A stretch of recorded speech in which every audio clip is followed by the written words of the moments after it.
We all know being in a long distance relationship is really hard. One of the biggest obstacles for couples who live far apart is having to pay for plane tickets to maintain your relationship. The further apart you are from each other, the more expensive that this is likely to be. Joey and I were in a long distance relationship for 5.5 years, from London to California. In this video, we're going to break down how much we spent on plane tickets during our long distance relationship. So I decided to go see Jen for the first time in June 2014. That first ticket cost me $707. I ended up cancelling my return flight, extending my stay by 2 weeks. This extra ticket cost me an additional $347. Because I had spent a lot of money on our first trip, it took me a while to save up for our next visit, which was in January 2015. The ticket cost me $519.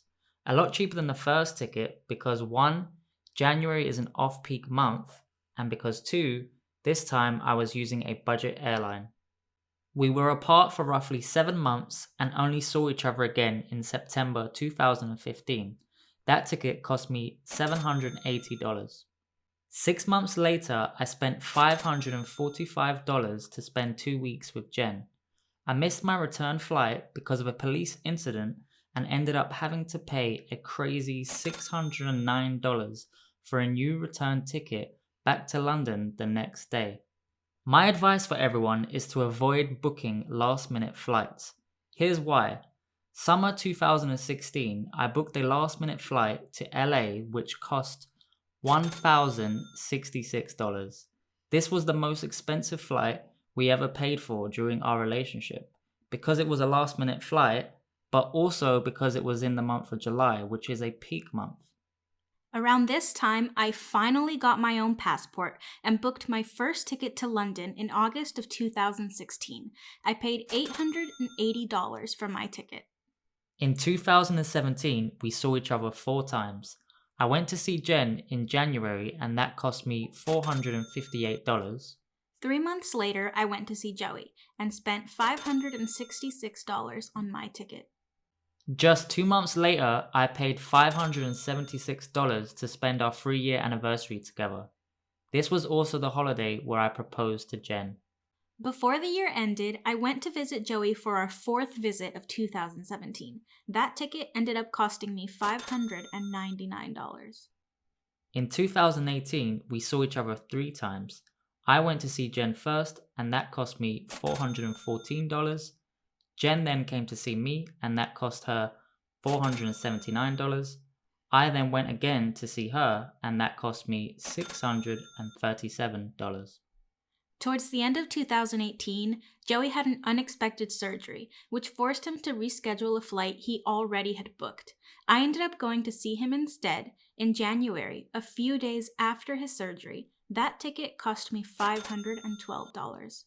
Recovering from my surgery took longer than expected, so I had to reschedule my flight another 3 times, each time costing me extra money.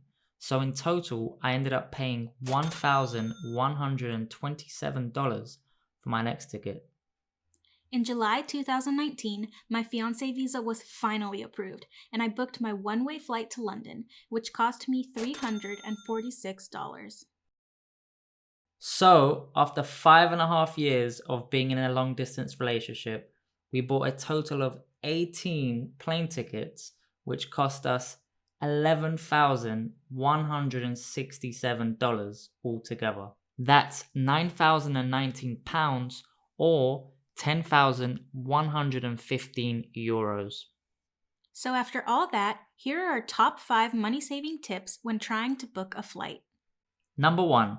Book tickets early. Book your tickets 3 to 4 months in advance if you can.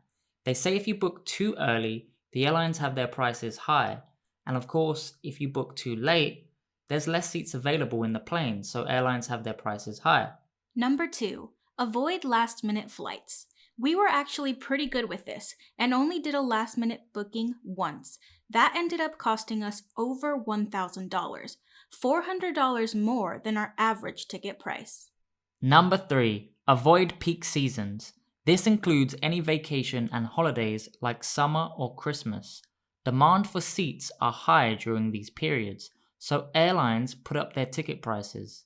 If you want to be together for the holidays, or maybe you're still in school and these are the only times you are available, then be sure to book early. Number 4, go to the airport early. Remember to give yourself enough time to get to the airport so that you don't miss your flight, especially on your return flight.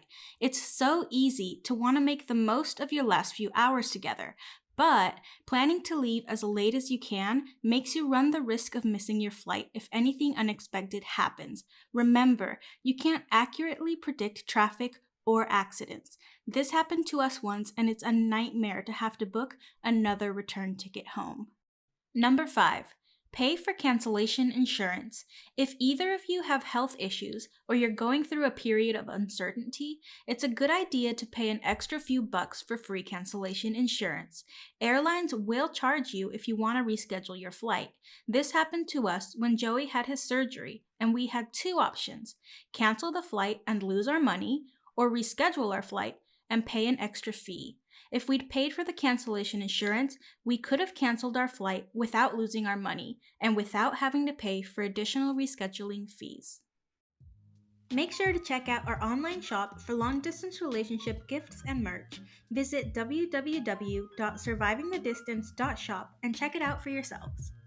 Thanks for watching. Don't forget to like, subscribe, and hit that bell to get notified every time we upload new content. Bye, guys.